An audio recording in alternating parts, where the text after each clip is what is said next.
سلام دوستان، یه جا که استفاده امروز به ما مراجعه کردن برای نشتی. از این قسمت تصمیم تایم به پایین یه نشتی خیلی زیاد داره. من الان میرم پایین نشونتون میدم. دوستان از این قسمت تصمیم قاپ تصمیم تایم انقدر نشتی کرده، چند دقیقه از ماشین اومده. از این قسمت که میبینید از این قسمت نشتی میکنه. باید الان قاپ تصمیم تایم رو باز کنیم ببینیم مشکل از کجاست.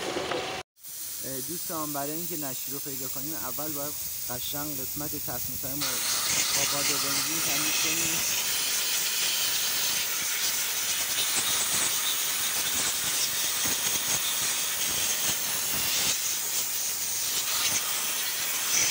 و حالا باید در ادامه ماشین رو روشن کنیم و ماشین روشن بشه بدونیم دقیق از کجا نشتی میکنه.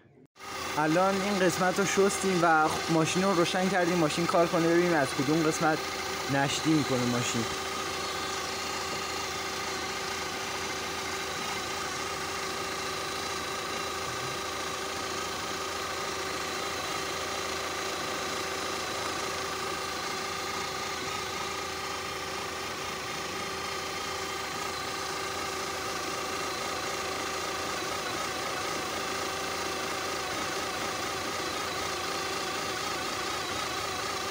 نشتی از واشر اویل پمپش هستش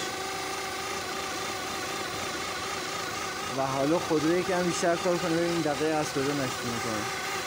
دوستان نشتی از قسمت واشر اویل پمپ و واتر پمپ هستش.